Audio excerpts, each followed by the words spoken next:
the Federal Ministry of Humanitarian Affairs and Poverty Alleviation was established to provide leadership and also coordinate all matters relating to humanitarian challenges and poverty alleviation in Nigeria. However, the ministry, which is saddled with the responsibility of putting in place social protection systems that are proactive, humane, inclusive, and sustainable for the betterment and general well-being of the Nigerians, has come under scrutiny for various allegations bordering on corruption. This is the focus of our discussion today. The issue is threatening the dream of the present administration of lifting less privileged Nigerians from poverty and giving them, that renewed hope for a better future. Now, since the matter dominated the media space, various allegations and various organizations have been calling on the Tinubu administration to probe the corrupt officials of the ministry in keeping with its renewed hope mantra. The federal government, on its part, says that it will look into the matter. Now, we'll be talking about this, and we have in the studio Awal Musa Rafsanjani, the Executive Director, Civil Society Legislative Advocacy Center from Lagos. And we also have joining us via Zoom, the Deputy Director of Social Economic Rights and Accountability Project, SERAF, Barrister Kolawole Oludare. Well, thank you so much for joining us on Daybreak this morning, gentlemen. Thank you very much. All right. So let me start with you, Rafsanjani. Would you describe this crisis, if you like, in the humanitarian ministry as a two-fighting situation? Because I'm looking at the sequence here. First, it was the coordinator of the National Social Intervention Program, being arraigned by the EFCC over, 37 billion naira misappropriation. And then secondly, we had this leaked memo, where the Minister of Humanitarian Affairs, Betaidu, was indicted, sort of. What do you make of what's happening there? Thank you very much, and good morning, Nigerians. First and foremost, we are not surprised with this scandal going on, because this is something that has been going on for a very long time in various places. If you recall, the last administration set up a committee, what they call Transparency Portal. And in that committee, you had membership of EFCC, ICPC, and some other, non-state actors there. In that committee report, you need to see the amount of scandal, in fact, outright diversion of public taxpayers' money into individuals in their own personal account, which they call project accounts. So this diversion of public taxpayers' money has been going on. What happened with this one is just by accident, because the previous regime did not do anything to either block or stop those people that have been, taking public taxpayers' money in the name of project account. And this is a huge amount. It has been normalized. They actually is a culture of impunity, culture of violation of financial regulation, culture of violating public procurement law, culture of violating due process, and it is simply, driven with knowledge of people that supposed to stop it, and they have not taken any action. So even when the new minister came, this system continued. So it's not only the Ministry of Humanitarian Affairs, this broad fraud is going on, is across various ministries and prestata. And that is why we must take this incident as an opportunity to further investigate and block the leakages. Because if you don't do that, Nigerians will definitely continue to suffer the absence of development. Nigerians already are suffering from, artificial poverty brought in by wicked, irresponsible political elite in this country at local, state, and national level. So we are not surprised with what has happened. It's just that those who, are desperate to steal, they were just, in contradiction. I think if government is serious about this, it is about time to block leakages. We cannot be borrowing money to, get this money into just some few individual pockets. Most of these monies are actually money that we have borrowed, and we are going to pay heavily for it. As you can see that our entire earning revenue is not even paying up completely even the service charges from the loans we have been borrowing, and this is how this borrowed money are being spent. If you recall, in the last administration, this ministry has been under serious scandal.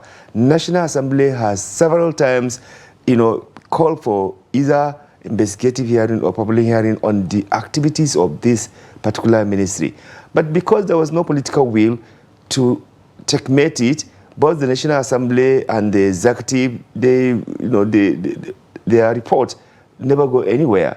So that is why, when the new minister and her own people came, they also want to enjoy what the previous ones have done, because they appear to be, both of them, untouchable people, or people that are close to the pillar.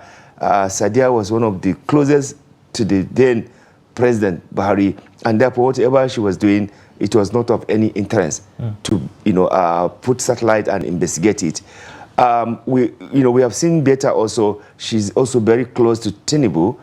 For you to be given that ministry, definitely you must be very close to the president, because it's one of those places that they call lucrative places. Juicy.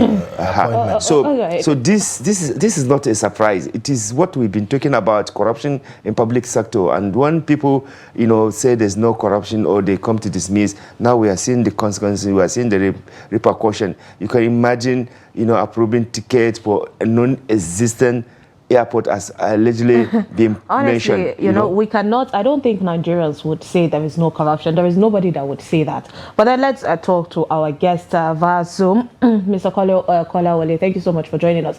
So we've seen, Serap coming out to point out a lot of misgivings, misappropriations happening in the federal government. But then this one comes as, at a shocker, considering when it comes to Sadia, it took her, to finish her own tenure for these things to start coming out. But then Betta Edu just barely assumed office. I mean, if we're going to use the normal term, we would say she hasn't even found her footing yet. And there is this huge money allegation. What is your take on all of this?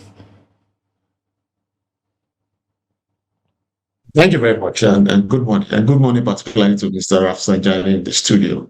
I do not think this is a shocker, at least not to anyone in the civil society or for people that have been keenly following the activities of governance in Nigeria. And so this is not about individuals, this is not about personalities. It's about our governance process and the lack of transparency and accountability across board. Yeah, so it's the Ministry of Humanitarian Affairs today. I won't be surprised if it's the Ministry of Finance or the Ministry of Marketing or even the National Assembly or even the presidency itself tomorrow, because these things they exist as a more in a state of non-observance across the militaries. And just to highlight this, Serap has 2 cases in court presently against the Minister of Humanitarian Affairs, which basically borders on freedom of information requests and requests for how the conditional cash transfer and those palliatives that falls under the purview of the ministry has been dispersed and spent. So this is not surprising, which is why, much more importantly, the advocacy, which would be around the conversations that we're having, and I really much appreciate your organization for doing this, is to enlighten Nigerians as to the state of affairs and what it should be in view of the various laws that regulate government activities, so that while we are solving these, we are also creating enough awareness for Nigerians as to what exists in other departments and agencies of government and how it should be stopped. Well, Kolawole, can we afford to treat this issue of Betta Edu in isolation? Because I tend to think I'm trying to wrap my head around what will give someone such audacity when there is a clear provision by the laws that spells out how monies from government coffers should be spent, in clear terms. So, for instance, you talk about the Chapter 7, Section 713 of the Nigeria's Financial Regulations 2009, it clearly spells out that personal money shall in no circumstances be paid into a government bank account, nor shall any public money be paid into a private account. This practice has been normalized, sort of, like Rafsanjani have also pointed out, has been normalized in government offices. So how do we, where does the confidence and the audacity comes for someone to actually go ahead and do such? Of course, it comes from precedent, either by way of time or by way of offices. So why should we be surprised that this is happening in the Ministry of Humanitarian Affairs? It is happening at the presidency. Sarah passed a lot of judgments against the government. And I can mention too that's yet to be obeyed that concerns the presidency itself. For instance, why has the government not provided information, as the court had ordered last year, that's a federal court Abuja, about how the loan for the CCTV and infrastructure in Abuja has been spent? This is just simply a matter of disclosure. That judgment is pending, and the president is here to obey that order. Again, we have a judgment that asks the Nigerian government to give Nigerians, not Sarah, as Nigerians, details of how much had come in by way of Abacha loot and how it has been spent. If these orders of court can be disobeyed at that level, why do you think impunity will not prevail in ministries, departments, and agencies of government? So these things do not exist because we have people that are corrupt in those agencies. Is because of the level of impunity creating precedent for further impunity to occur. So it is not because, and I don't think we need to have a knee-jerk reaction as to faults the laws we have. Of course, the laws are not perfect, but the laws are clear as to procedures of government. The Bureau of Public Prosecution public procurement is there. The Public Procurement Act is there, and the various regulations and directions, which you alluded to one of them, Section 713. It's clear. But that is not done. And that continues to go on at various levels. Which is why I'm also suggesting that the aim of this kind of conversation is to ensure that Nigerians who go to the ballot every 4 years to appoint leaders are aware of these things as they are. They are aware of their rights and duties, and they can bring much needed public pressure to bear on every public officer, starting from the president to even appointees at the local government level. Let's come back to the studio, Rafsanjani. Talking about what the ministry came out to defend themselves about the issues, where they said, even though in the section that Ayuba made mention of, clearly said no government money should move to a personal account, but then they tried to justify it, saying that it followed due process. Do you think them trying to explain themselves with that kind of information, is that really tangible? I think it is also part of the impunity. One, clearly this is what our law said, and you now try to twist it. And like I said, we are privileged to know how this fraud has been going on, because when the last regime came up with this transparency portal, we have seen in that committee how individuals actually were taking huge amount of money into their own personal account in the name of project account. So that's why this did not actually shock us, did not surprise us, because it's a practice they've been doing because of impunity, because of disobedience of our financial regulation, public procurement law, and due process, as well as ethical values in the administrative system of governance in Nigeria. So this has not in any way shock us or surprise us. The only thing here is that the media and the civil society have sustained this exposure that has happened. In the previous ones, the media and many civil society were not opting to see those, fraudulent transactions in the name of, project account or in the name of even poverty alleviation. Look at the amount of money that somebody was spending in COVID. Children are in their parent houses, and you say you are spending money, to feed the children when schools were closed.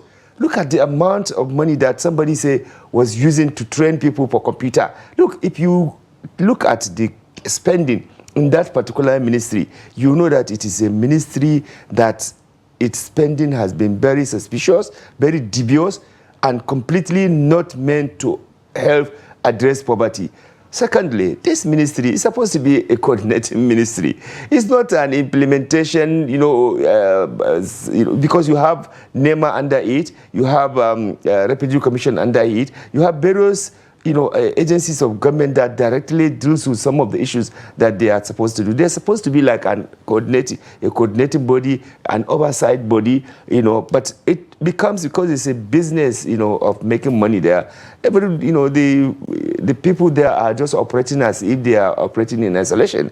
So I think there's need to do a lot of fundamental reforms in Nigeria. Now, each time government comes up with a policy, it will be very beautiful on paper. In theory, it's you could see that the intention is, based on the paper, it looks very genuine, and it looks like, yes, this is the way to go, and it will address some of the challenges that Nigerians are dealing with. But when it comes to the issue of implementation, these issues always come up. And you find the issue of impunity, corruption, and so on, kind of destabilizing or sabotaging efforts or policies that are intended to help Nigerians and so on. So what do we do? Can we do without these policies? Should we throw away the baby with the bathwater? What should we do? Should we scrap the humanitarian ministry? See, we have to come back to the basis. The whole essence of governance is not commercializing governance. Unfortunately, in Nigeria now, at local, state, and national level, people use dirty money to capture power or to rig themselves into election or to buy appointment. Now, when you have commercialized and privatized governance, this is what you are going to be seeing. Like I said, it's not only Ministry of Humanitarian Affairs where these things are happening. Virtually everywhere in government, you have this element of fraud going on.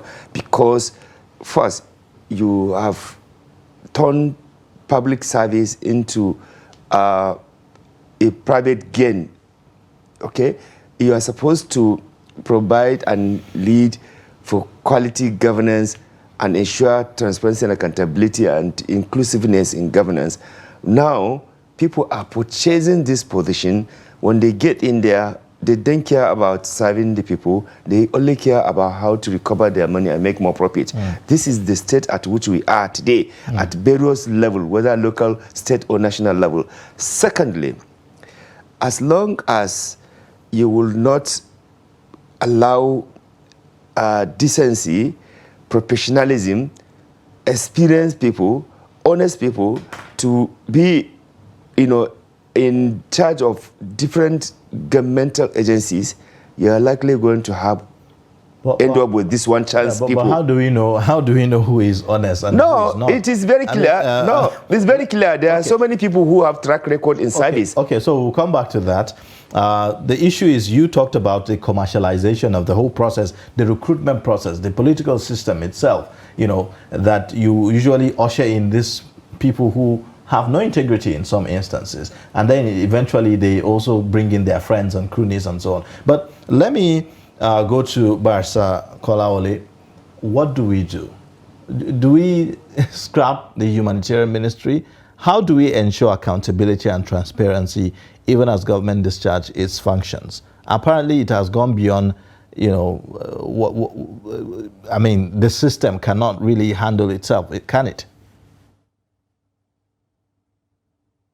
Thank you very much. So when you ask, what do we do? It tends to, it's almost like an Herculean task, which is why I think that empowering Nigerians would be the best approach to hold public officers and, of course, by also public institutions accountable. The media, which you are part of, civil society, of course, have been doing a lot over the years to make government accountable. But ultimately, the people, Nigerians, should be able to do that. Because, again, they are the ones that go to the ballots to elect those who would eventually appoint the crop of our leaders every 4 years. So Nigerians should be able to...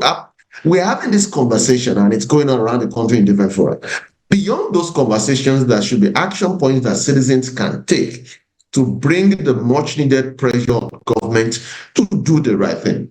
Which is why the risk of conversations like this being sensationalized is high. But we must keep our eyes on the ball, so to speak. The people must be empowered to speak up, to continue to speak. And perhaps that is what has led the federal government, just yesterday evening, in responding to the popular call to order and investigation. But that must be sustained. So it is not just enough at the federal government that the president has ordered investigation. Nigerians must also follow, continue to talk about this until we've seen the outcome of the investigations and individuals who are found culpable, of course, face justice. So I think that is the best approach. Nigerians must continue to hold public officers, public institutions accountable to do what the law says they should do. Barrister, I'm just wondering how far-reaching, you talk about Nigerians to speak out, how far-reaching can the voices of Nigeria go, and whether or not we can sustain that conversation? Because oftentimes what we find is that when things like this happen, for the next 1 week, 2 weeks, we talk about it, we shout about it, and then, hey, government says, okay, we're investigating, we're looking into it, and then that's the end of the matter. So what then happens now, as the government has said that, you know, is going to investigate this? What are the areas that should be looked into, and how can we keep track of what's happening and ensure that whoever is involved, you know, is actually brought to justice? Thank you very much. And so that has shown us that we have a strategy that works already. The public outcry had made the federal government to react. So we've seen that works already. What we need is now an informed public to be able to frame their asks to government in specific terms, which is, for instance, in this particular case, who are the agencies investigating this matter? In our own letter to the president, that is Sarah, we have a specific ask. We had asked the president to instruct the Attorney General of the Federation to work with anti-corruption agencies to investigate and prosecute, because naturally the Attorney General of the Federation has those statutory constitutional powers. So, and that would mean that whatever outcome of this investigation, with whoever is found culpable, will have it, so are they in court. So the public must be enlightened, and that strategy cannot fail. But once the public, they are enlightened enough to know that this advocacy must be sustained beyond the sensationalism around it, beyond other narrow interests of tribe politics and religion, then what we've seen that has brought the present reaction can be sustained. And so informed conversations like this is at the bedrock of such enlightenment to the people, so that this is just not a game forgotten and then we move on to the next sensational story. I think it is still a good approach that will work. Okay. But people, okay, I want to ask you this question before we come back to Rafsanjani in the studio here.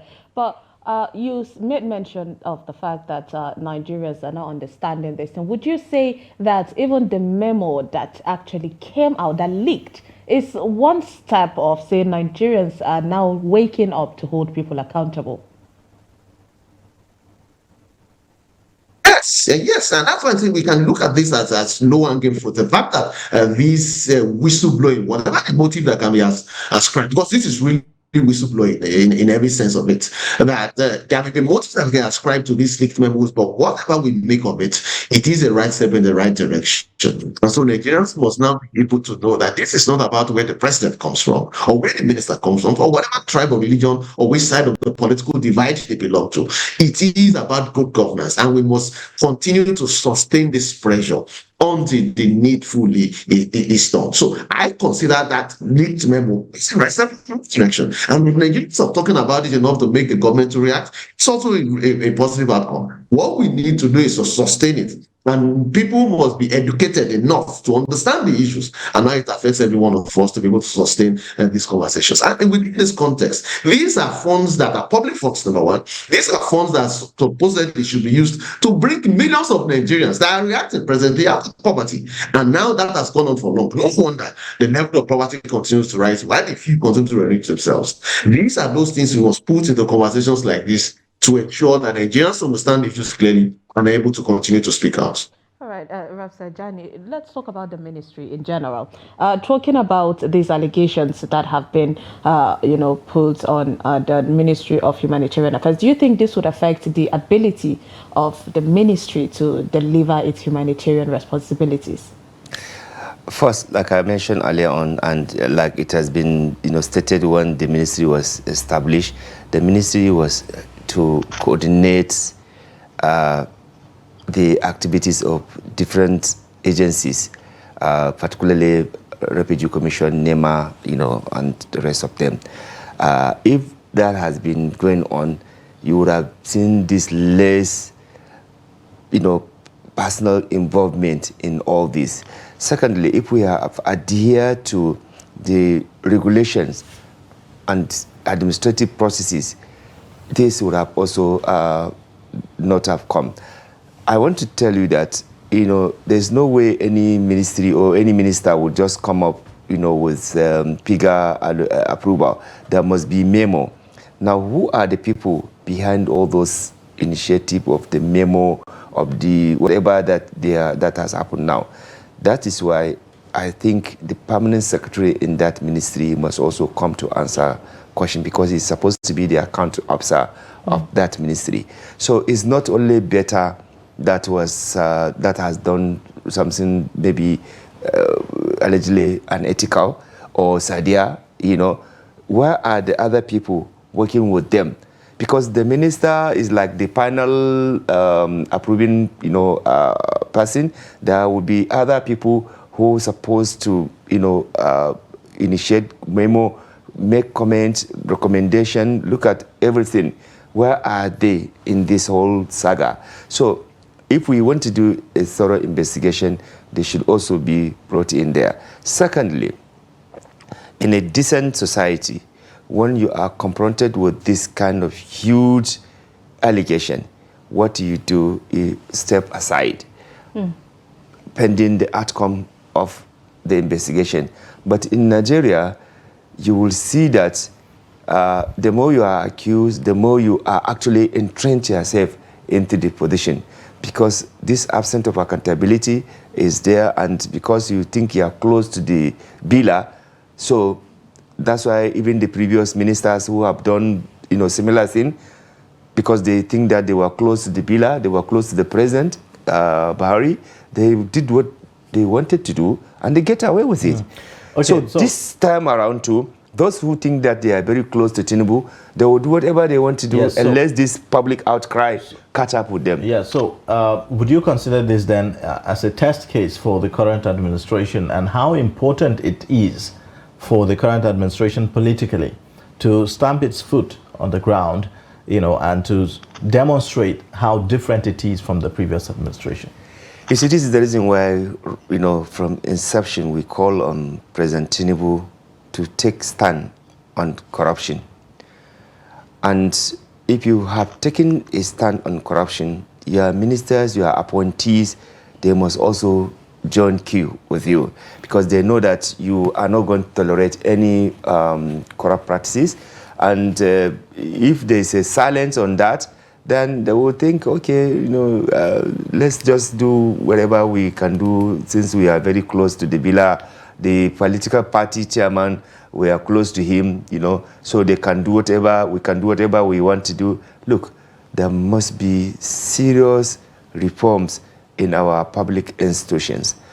I think the kind of democracy we are operating has given people impression that they can break the law, they can, perpetuate, corruption, impunity, and once you think you are close to the government, you will go and procure judges, because this whole reform we are talking about has to do also with the administrative justice system. Because if you perpetrated this crime and you go and bribe the judiciary to clear you up, like we have seen in many instances, then we will continue to experience this. So public service should be actually reformed in Nigeria. Appointees that will come, for example, many of them did not even declare their asset. Even if they've declared, they under-declare or over-declare. Okay? So how do we make sure that people that are coming to public service are people that are doing, or that will do the right thing? And like I said, there are many places where you have experienced people, honest people, who, if you bring them, or if you bring them there, they will be able to at least demonstrate some level of decency. That is if the one government question that I want to even ask is, how did we get here? I mean, the Westerners that we're trying to emulate are keen on being real patriotic to their country. Everybody wants to do something to say, I give back, I did this for my country. How did we get here that it's now all man to themselves? Everybody wants a position to just go and find a way to, allegedly siphon some funds because instead of moving the country forward. Because democracy had been misunderstood by people who have hijacked power. They believe that it is about primitive accumulation of wealth. So you have one house in Abuja. The moment you are given an appointment, you will have several houses in Abuja, Lagos, Port Harcourt, Kano, Kaduna. This is the mentality, and then you steal the money, you go keep abroad where you don't even have access to it. The one that you have access to it in Nigeria, you die, your children will start taking drugs, and at the end of the day, there is nothing, no legacy to show. This is what many of the Nigerian looters are going through. Their children, they send them to UK, America to school, they will not do anything, they will be taking drugs there. They come back here, you die, they inherit the money, and they are still consuming drugs. Truly a sad situation. This is what they are doing. But let's talk to Barrister. Now, the senior pastor of the awaiting the second coming of Christ Ministry, Adewale Giwa, talked about the agency, the Ministry of Humanitarian Affairs, calling it the money laundering ministry, saying that it was even created in the first place, for ways to just siphon the nation's money. So what do you think that is true? Is there any truth, to what he's saying?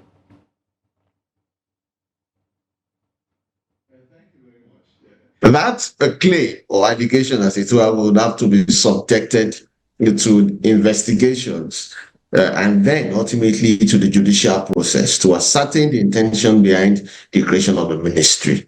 That is the Ministry of Humanitarian Affairs, which again is why we must keep our eyes on the ball and not sensationalize this.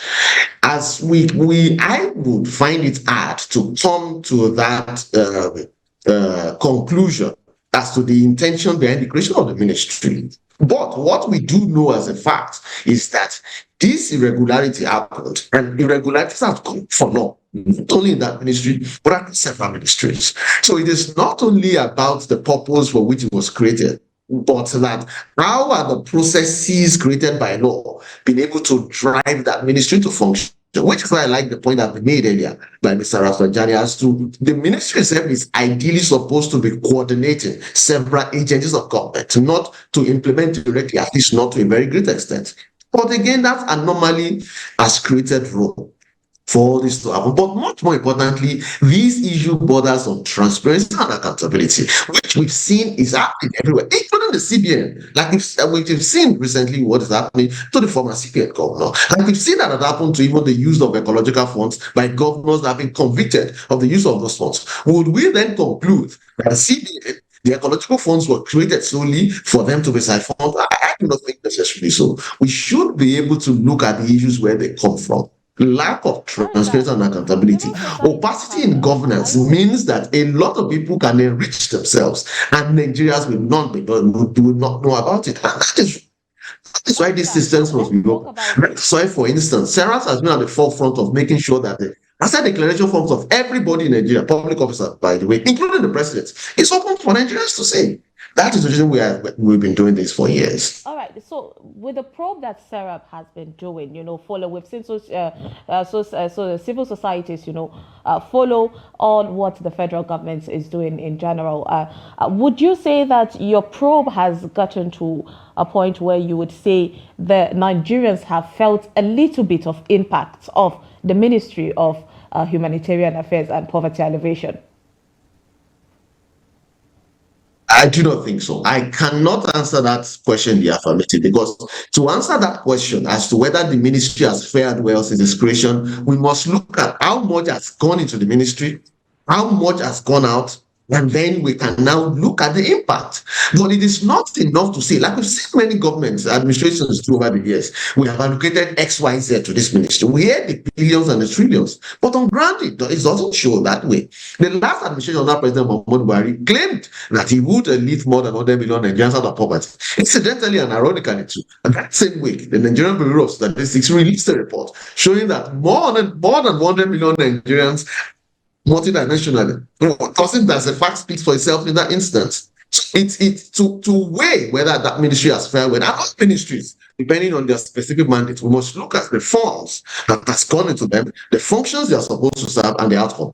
In this instance, more Nigerians have been poor over the last 4 years, particularly within the last 6 months of this administration. And then it calls the question: the justifiability and effectiveness of the Ministry of Humanitarian Affairs. Okay. All right. So, Barrister, what should we expect from the humanitarian ministry when it comes to disbursements of funds? What should be the right channel? What should be the appropriate procedure for disbursing funds to beneficiaries? Like in this instance, we understand that the monies were moved to what they call the project account, like we have established here. But what happens to sending the funds directly to the beneficiaries, and what can we do to make the process much more transparent? Exactly. That issues again. This conversation has gone on for long. You will recall under the last administration, it was called conditional cash transfers, and there was some sort of technical justification for why those monies were to be paid in cash. But with the involvement of civil societies and the advocacy by the people, it was streamlined to making sure that there is a paper trail to ascertain that even though there were payments in cash, there were proof that these monies did not end up in the wrong hands, which again would lead to what has been called the social register for the poor and the vulnerable. And that would mean that there must be specific processes to ensure that this doesn't happen. And again, this is not far-fetched. If the Office of the Accountant General has foreseen this, and the Bureau of Public Procurement has also foreseen this, and have issued regulations that clearly spells out public funds should not end in the private account. Again, that shows that this problem is not new. It has been foreseen, and there are rules to take care of it. The only reason it is happening is because of impunity. So, for instance, in this case, Nigerians have NIN, they have BVN. There are various ways to be able to trace either these disbursements electronically, or even if it's by cash in some instances, perhaps maybe in the areas that are not accessible, rather than paying it to private accounts where those individuals will not even be accountable, and so whether the monies reached the final destination or not. Rafsanjani, how do we make sure that the funds budgeted and allocated for the Nigerian people get to the Nigerian people as intended, the poor and vulnerable? In my opinion, it's very simple. Every community, let us have community leaders, let us have religious leaders, let us have labor leaders, let us have youth leaders. Can we trust these leaders you are mentioning? Listen, no, I'm talking about organizations. You know, if you have multiple organizations, if you have labor representative, you have student representative, you have youth representative, you have community leaders representative, religious leaders representative, you have, let's say, MBA and NAWOD and PIDA. If you have all these representative of, mass organizations, I can tell you no kobo would miss. And if any kobo, misses, they will be able to trace it.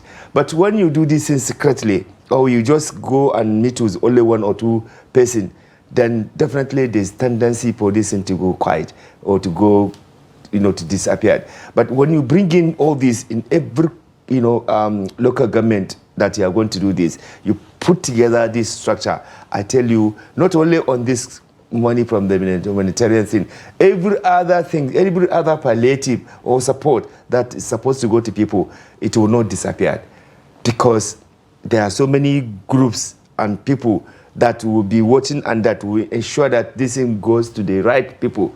But if you do this thing that they used to do, this scam actually began even since during Obasanjo, when they started doing this kekenapi. Remember the poverty alleviation program of Obasanjo, where it ended up only to the party loyalists instead of Nigerians, irrespective of their political parties. So it's been going on for a very long time, and unfortunately we have not gotten the right leadership that will come to stop this fraud. But I am hoping that with this development, President Tinubu, who say he wants to succeed, should ensure that this has not affected his success as president, because this has attracted international condemnation, and a lot of international community are watching. And let me tell you, if they don't take any serious action, there's a called investment drive that they are doing, they will not see anybody coming. And secondly, even the investors in Nigeria, you see how they are running. They closed down many ministries and factories, and manufacturing, companies have closed down because of so many things related to also corruption, extortion. So it is against us, and that is why the president must not only make a political verbal talk on this matter. They should make sure that they do not also exonerate their friends. They should make sure that there is a justice and fairness to everyone. So that's where the issue gets even further complicated. When you talk about the friends and cronies of, the people at the helms of affair, usually when it gets political, that's where the issue becomes, complicated, and we do not see, that justice is served. We do not see that whoever is involved, is brought to face the law. Instead, what we've seen in the past is that they will be eased out of the system quietly without any kind of, investigation and then prosecution. There's a limit. There should be a limit to how you emasculate public institutions to do their work. And any country that will be taken serious, already Nigeria indices, of development is very poor, is very bad. And if you cover up this kind of sin, more of it will continue to happen, and it will be covered. At the end of the day, the masses, the people that you want to govern, will continue to suffer, and they will continue to be causing you, So there's a repercussion, there's a consequences of cover up of issue like this. So let's allow the agencies, EFCC, and relevant government to investigate this matter. If at the end of the day, there's no clear evidence of indictment, fine and good. But let the president allow these agencies to do fairness in terms of the investigation. There should not be political control. Let the party stay away from this. It's not about political party. It is about Nigeria and governance. And if the President Tinubu wants to succeed, already you see there are a lot of damaging in the country. And if this kind of things are happening again and you are covering up, you are actually undoing to yourself, because already Nigeria image at the international level is very, very poor. And if all these things continue to be covered up, then definitely Nigeria will continue to receive negative attention outside. Let's not forget also how Nigerians are now reflective of what the leaders are doing. Most Nigerians now, we tend to say, let's say some Nigerians now, are always thinking about themselves inside of the country. We've seen situation of people jackpying for greener pasture. But yeah, Barrister, this question is to you as a representative of SERAB, today on the show. What other ministries would you say SERAB are pushing on more investigation on? Because we've seen how SERAB has been back and forth in the court with the federal government. What other ministries should they be probed on because of a visible, clear misappropriation of funds?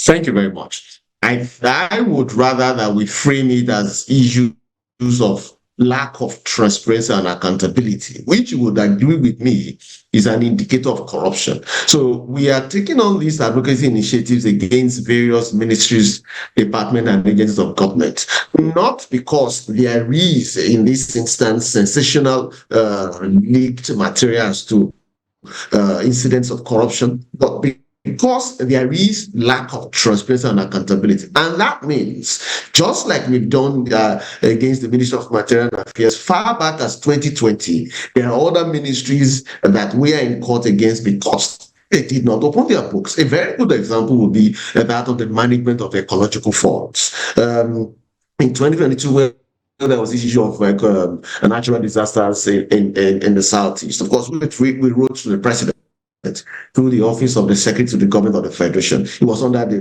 Buhari administration then, asking for details of how ecological funds had been handled by his office to the various state governments, and of course the role that agency had played in ensuring that there is transparency in the use of those funds. We didn't get a response, and that matter is in court as we speak. And that brings up this question: why should such matters end up in court when the Constitution is very clear? Section 39 gives Nigerians the right of freedom of expression, not only to speak as you're having this conversation, but to receive information from everyone, including the government. And this is also in spite of the Freedom of Information Act that mandates public institutions, including the Ministry of Humanitarian Affairs in this instance, to proactively disclose information to Nigerians even before they are requested for. Which is why, for instance, if you go to the website of the Budget Office of the Federation, you will see details about the 2024 appropriation. So why are we not seeing that across the ministries as to how much they received and how those funds have been spent? Even against the presidency itself, I had mentioned the various two lawsuits, judgments. These are not even lawsuits, judgments against the government of Nigeria that they are yet to obey. Recently, we had also been forced to go to court against the NNPC because, again, we do not have details of how much the NNPC has made or has spent or has even been able to bring in on behalf of Nigeria as a very important stakeholder in our economy. The matter is in court. We filed that suit last year. So these issues that we've taken up against these various agencies of government is just to show that the Nigerian government, starting from the presidency, is not that open and transparent for Nigerians to be able to even say with a certainty that we are fighting corruption or that this particular administration is not corrupt. And that is why we end up in court most times. All right. Well, thank you so much for joining us on the Daybreak show this morning. The Deputy Director, Social Economic Rights and Accountability Project, Sarah Barrister Kolawole Oluwadare, and also the Executive Director. Yes, that's the Executive Director, Civil Society Legislative Advocacy Center from Lagos. No, not from Lagos, here in Abuja, Awol Musa Rafsanjani. Thank you so much for joining us on Daybreak this morning and sharing your perspectives with us. Thank you very much. We appreciate that. All right, now we'll take a short break, and then when we return, we'll take a look at other issues on the table this morning. Join us again.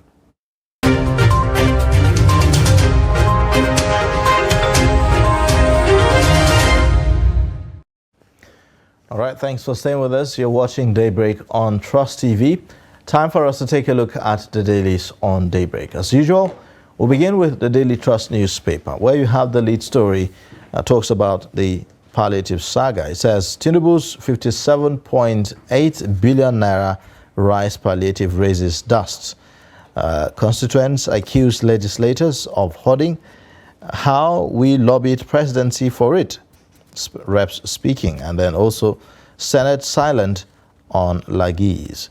All the details on page 4. Now you find an infograph there showing you reported Tinubu's palliatives since assumption of office. You have 50% slash on bus transportation during the Yuletide season, which many people if you ask, they haven't seen really. You have other interventions like the free train services during the Yuletide season, 100 million naira worth of palliatives to each House of Representatives member, 200 million naira worth of palliatives to each senator. You have 35,000 naira provisional wage award for civil servants for 2 months. Is it 2 months or 3 months? I recall the president talk about 3 months, but these are some of the interventions. You have also 185 billion naira shared to 36 states and the FCT as palliatives. You have zero customs duty and VAT on CNG conversion kits imports, rice distribution to governors for sharing in states, 25,000 conditional cash transfer to vulnerable Nigerians. These are some of the interventions that we've seen under the current administration in the past few months since assumption of office. Below that, you have President orders probe of humanitarian ministries scandals on page 3. These are the main stories on the front page of the Daily Trust newspaper today. All right, let's take a look at the Guardian newspaper this morning. The major story here says federal government in fiscal dilemma over high inflation, low revenue and FX crisis.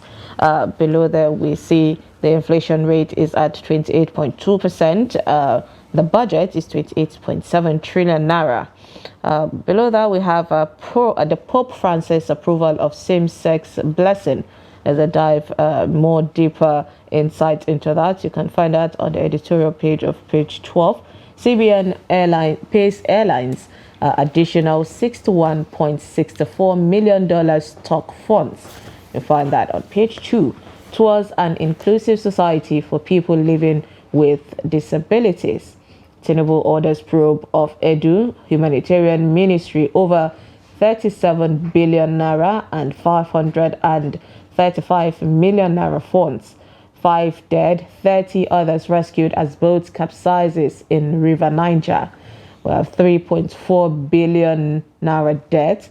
Oil AG faults Markinde's paucity of funds claim.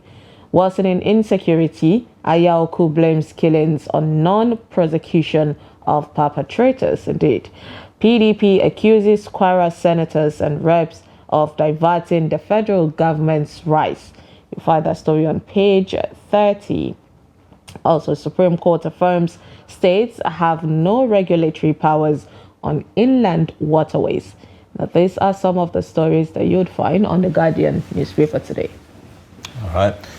So let's take a look at the Daily Sun newspaper. You have the lead story there. It says, alleged funds diversion. FG probes Beta Edu. Vows to unravel details of financial mismanagement by humanitarian minister. You have, as fresh document reveals, she approved 3.1 million naira for flight tickets, airport taxes to Kogi State without airport. PDP calls for sack. Serap threatens court action. You have also other stories, how Kanu can be speedily released, Deputy Speaker. You also have Forex probe, EFCC's raid designed to cause unwarranted embarrassment. That says Dangote.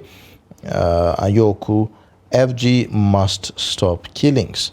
CBN spends $2 billion to settle FX forwards.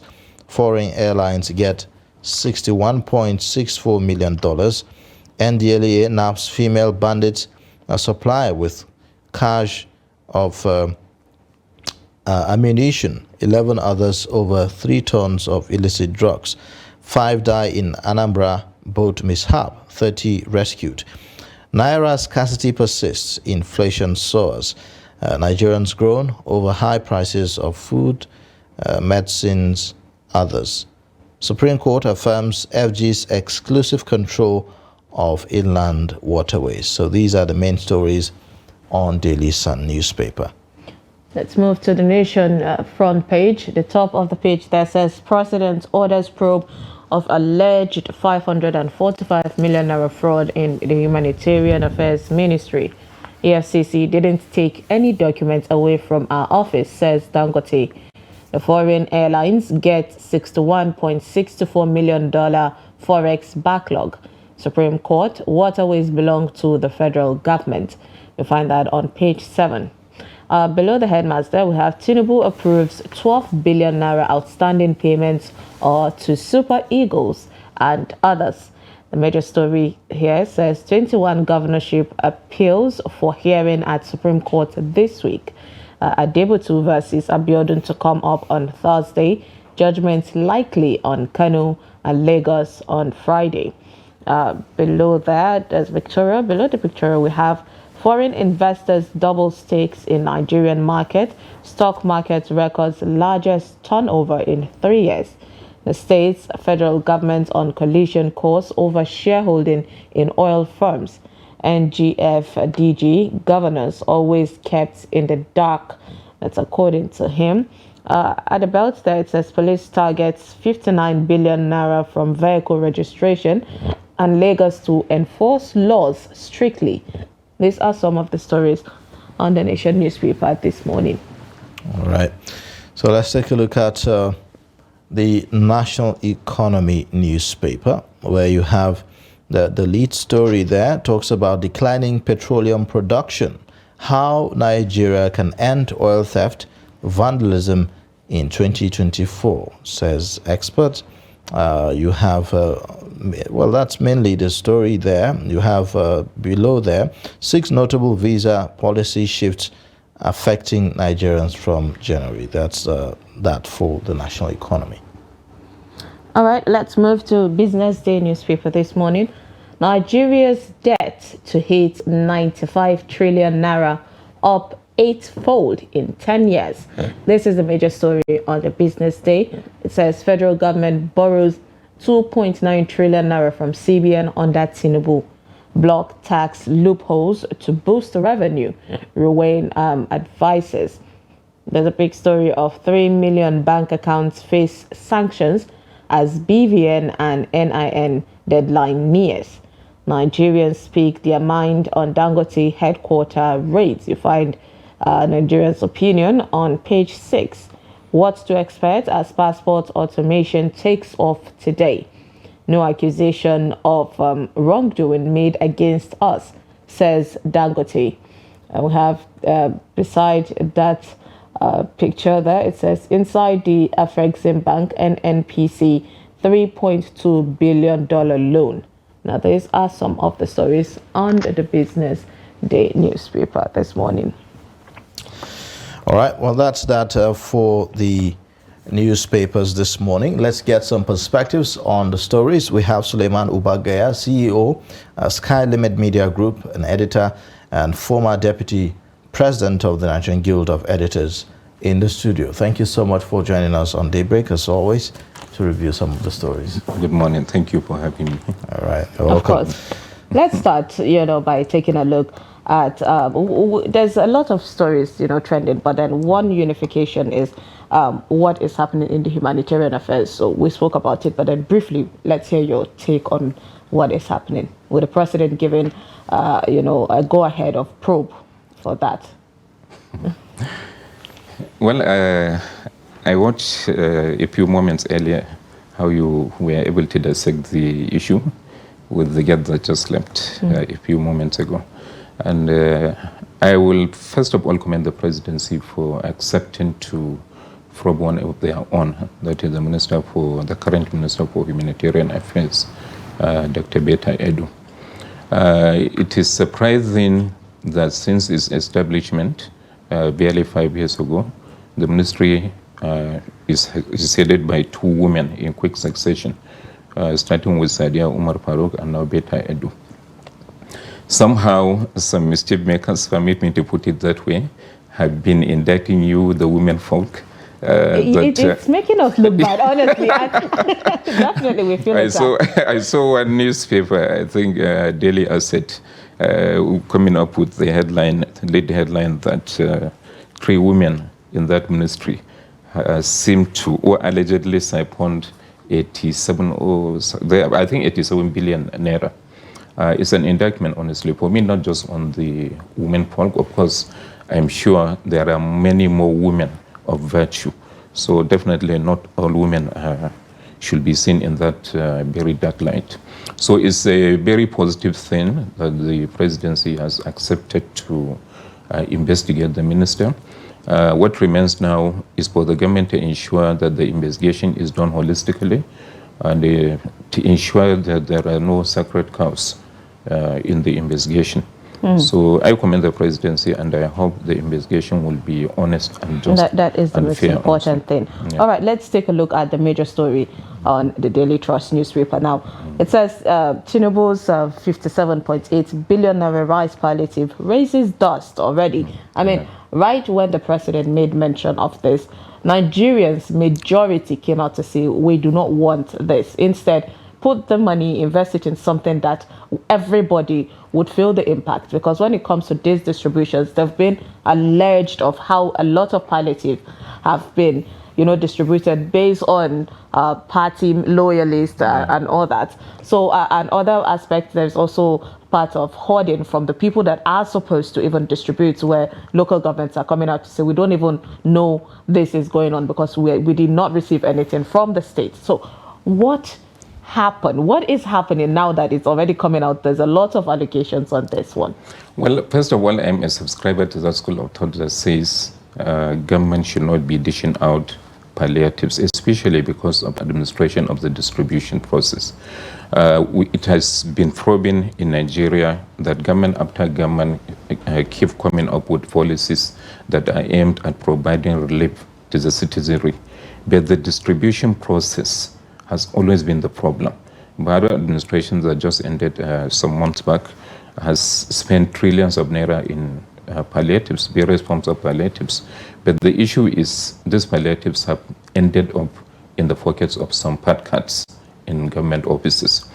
The tinubu administration has also, even though it's been seen as a capitalist in nature, has also come up with the same policy of providing palliatives. When the government whips up with a policy that seems to be punitive or maybe permit me to use the word wicked in nature, it also comes up with something that provides relief, you know. It is in reality, while some people are thinking it is a socialist form of governance, the reality is it is purely capitalistic.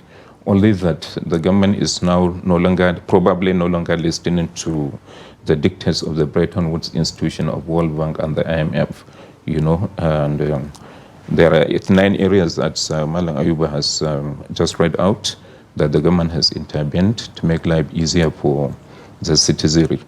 But the talking specifically about the rice palliative was 57.8 billion naira provided to members of the National Assembly at the rate of 200 million per each senator and 100 million per each House member. There are many ways to look at it. First of all, the legislators have no business whatsoever to lobby the executive arm of government to provide them with any palliative. They have no right to compare themselves with governors. Governors are part of the executive branch of government, even though at the state levels. The presidency is also the executive part of government. Theirs is legislators. They should serve as a check on the executive. So I don't see any reason why they should lobby for it, as the House of Reps spokesman has conceded, you know. And secondly, there is the issue also of, like we mentioned earlier, administration of the distribution. How do you ensure it reaches the people that the whole thing is directed at? You know, that has always been the issue. I'm not sure, if not for the House of Reps member from SACO, who first of all brought this issue to the public glare, I'm not sure Nigerians will even have known what really transpired. A lot of the House members or the senators may have ended up, you know, diverting this this violation. So in this light, we may even say that this is illegal and unconstitutional. Looking at the role that the legislators are supposed to play, like you mentioned, which is more legislative and oversight functions over the executive arm. Now we are seeing lawmakers delving into taking palliatives and distributing same to their constituents, assuming they do so. No, honestly, it is highly unethical. You can even say it is illegal. It is highly unethical because it's like me serving as a check on you, you know, and lobbying you now, you know, to provide me with, to give me a kind of favor. I'm compromising my principles. I'm giving you the leverage to do whatever you want, because knowing very well that the person that should serve as a check on you has already been compromised.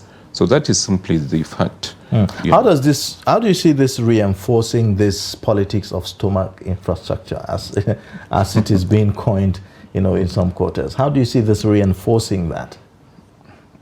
Well, I do not subscribe to that, honestly, because like the Chinese would say, there is this famous Chinese adage that says, "Teach me how to catch a fish, don't give me fish." You know, by the time you continue to provide stomach infrastructure, as it is coined in Nigeria, people will not be able, the beneficiaries will not be able to go out on their own to seek a more sustainable means of livelihood. You know, they may end up depending or relying on such stomach infrastructure at every turn. You know, of course, life is being made very difficult by government policies like the withdrawal of fuel subsidy. But then, if government will provide palliatives, somehow, of course, palliatives are being provided even in the advanced capitalist economies like America. If you go to the United States, virtually all the states. But we have a task to think about how it should be done and how it will get to the people intend. I think that's where the major issue. That's where the major difference is, exactly. Our own, any other country, once even 1 naira is provided for the people, it reaches the people. But here in Nigeria, if let's say 100 billion, like this 57.8 billion that has been earmarked for rice, for legislators, let's hope maybe the 7.8 billion naira worth of rice will reach the people. Most likely 50 billion out of this amount will end up in the pockets of there seems to be a dilemma here. On the one hand, we see the intention of government to cushion the impact of the difficulties, the economic difficulties that Nigerians are experiencing. On the other hand, the question of how to do it is a challenge. So should government, what should government do then, in order to actually, at least ameliorate the sufferings of Nigerians? Government should continue in the same way it has started, to continue to provide some palliatives. You understand, all the 9 areas, for example, that you read out, that the government has provided palliatives in, are very good. But the issue, like we said earlier, is whether it reaches the downtrodden. It has been proven in Nigeria that it does not. So I think what government needs to do is simply to get the right kind of people who are honest. There are many millions upon millions of Nigerians that are honest, that are upright, who can be saddled with such a responsibility. Government can come up with a committee if it wants, or something, a kind of structure that ensures that once any palliative is provided, it reaches down to the downtrodden members of the society. All right, let's leave the palliative matter to rest now and move on to other stories. There's a story here that we read earlier saying something along the line of the Supreme Court reaffirming the powers of the federal government to control the inland waterways. And I'm looking at the Daily Sun newspaper, for instance. Just above that story, if you look at the story, it says Supreme Court affirms federal government's exclusive control of inland waterways. But just above that story, you see another story that says 5 people die in Anambra boat mishap, 30 rescued. We know the condition of the waterways in the various states of this country. And don't you think that it's time we perhaps review the laws to even delegate some responsibilities to the states to at least be able to regulate some of these things? Because one of the major reasons why we've seen boat capsizing and some of these accidents where hundreds of people die is because of lack of regulation. You find people in a boat that should convey 50, you find 100 or 150 and so on. Yeah. Those are the stories that we've always heard. You're completely right. We need to change the law. There are people who believe that the 1999 Constitution that is in operation today needs to be holistically changed for us to make progress in Nigeria as a nation. So many of, that like this issue of exclusive list, of course the issue of inland waterways will not even have been taken up to the Supreme Court because it's very clearly in the exclusive list, very clearly in the Constitution, 1999 Constitution. So I don't see any reason why they even had to take it up to the Supreme Court. Now that the judgment has been passed, the issue is whether it is practical, whether it is going to be of benefit to Nigerians. So that being the case, what is required is for government to simply face reality and come up with changes in the Constitution. There are so many issues. I think our legislators are afraid of holistic changes. And in this case, it appears as if the federal government is much more concerned about the resource control of the waters rather than the safety on the waters. Yeah, exactly. So where do we strike the balance? No, it's not just resource control that is of interest to the federal government. There is also the issue of national security. And that is why, it is the main reason why inland waterways issues is on the exclusive list. It's going to be it's already a very dicey issue, and it requires intricate balancing. Well, would you say NIWA has done its own responsibility, since the inception of this organization regarding the waterways security, safety and all that? for them to earn this Supreme Court's judgment? Sorry, I didn't get the earlier part of the question. Okay. You said? I said, would you say that they have, delivered their own responsibility that is expected of them when it comes to the safety Definitely of the not. Definitely not. Talking about security, we've seen a lot of illegal activities taking place in the maritime sector of the economy. Look at oil bunkering, for example. So it's all part of it. Look at kidnappers in some parts of the country using the waterways to carry out their operations and escape. Look at incidences of boat mishap, almost every day taking place in one part of the country or the other. So definitely the government has not played its part. So how can we empower the NIWA now, for instance, if we are to go by this without delegating the powers to the state? How can we ensure that NIWA, as it is presently constituted, delivers on the mandates and, perhaps also take into consideration other issues of safety for people on the waterways? For me, there are two things. One, government must have the political will to do it right. And secondly, which is also a follow-up to the first one, government must also ensure the right people are appointed at the right places. NIWA should always be headed by people that are truly pro-Nigeria, that are patriotic, and that are ready to execute the mandate. But there are issues of resources, the issues of funding, for them to even be able to operate. I mean, no matter how morally upright you are, as a government appointee, that is why I without mentioned, the needed funds. That is why I mentioned the issue of political will. The government must be ready to roll out resources to make sure the right thing is done, because it is of very fundamental interest to the survival of this country. The maritime industry, our maritime waters, we have not tapped, the endless potential in the maritime industry, and this is all part of it. When it comes to a lot of things, there is always, we need to have the political will. Where are we selling that will? That way we can, saddle it on and gift it to all our politicians out there, and people, stakeholders in charge of all these things. Well, we hope that all these problems, that are coming out are able to be curbed at the earliest in order for Nigerians at least to feel the impact of the federal government. Thank you so much for joining us this morning. Suleiman Ubagaya, CEO, Sky Limit Media Group Editor. Thank you so much for your time. You're welcome. Yeah.